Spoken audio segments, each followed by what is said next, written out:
ஜிலேபி மீன் இதுல 15 மீன் துண்டு இருக்கு. இதை நாம சுத்தமா அலசிக்கலாம். அலசினதுக்கு அப்புறம் இதை நாம மசாலா போட்டு குழம்பு ரெடி பண்ணிடலாங்க.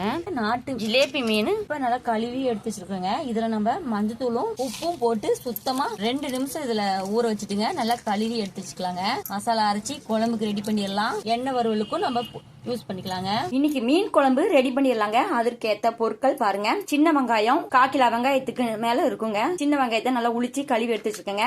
3 தக்காளிங்க, வெள்ளங்க பூண்டு கீழ இருந்து நம்ம உளிச்சு எடுத்து வச்சுக்கோங்க.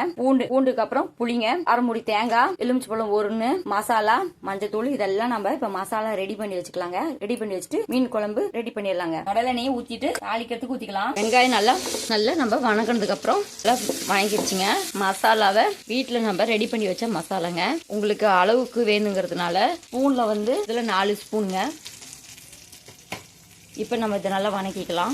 உங்களுக்கு காரம் வேணும்னாலும் வச்சுக்கலாம். 2 கிலோ மீனுக்கு 4 ஸ்பூன் போதுங்க. கொத்தமல்லி, மிளகு, சீரகம் எல்லாமே இருக்குங்க. சோம்பு, பட்டை, கிராம்பு எல்லாமே. தேங்காயை பவுடர் பண்ணி வச்சது இருக்கு. அதோட இது மிக்ஸ் பண்ணி வைக்கலாம். உப்பு, எலுமிச்சை பழம் நம்ம இதுல நல்லா ஊற விட்டுறலாம். உப்பு நம்ம இதுல கொஞ்சம் சேர்த்துக்கலாங்க. மசாலையிலயும் நம்ம உப்பு போடலாம். இதுலயும் லைட்டா உப்பு போட்டு கொஞ்சம் ஊற விடலாம். நல்லா குடிக்கி விட்டுலாம். 10 நிமிஷம் ஊற்றுங்க. மசாலா நம்ம வேகிற வரைக்கும். கடலெண்ணெயை ஊத்திட்டு தாளிக்கிறதுக்கு ஊத்திக்கலாம். எண்ணெய் காஞ்சதுக்கு அப்புறங்க கொஞ்சம் வெந்தயம், கடலைப்பருப்பு, உளுந்து, சீரகம், மிளகு, பூண்டு, ஒரு சிட்டிகை மஞ்சத்தூள், கருவேப்பிலை, குழம்பு மசாலான்னு கேட்டா கொடுப்பாங்க. அதை கொஞ்சம் நம்ம இதுல சேர்த்துக்கலாம். காரத்துக்கு ஏத்த மாதிரி நீங்க போட்டுக்கங்க. கலந்து வச்சுட்டு மசாலா நம்ம ரெடி பண்ணி வச்சிருந்த தேங்காய், வெங்காயம், தக்காளி, புளி கரைச்சலும் இதுலயே நான் எல்லாத்தையும் அரைச்சிருக்கேங்க. இதையும் நம்ம இந்த மசாலால கலந்துக்கலாம்.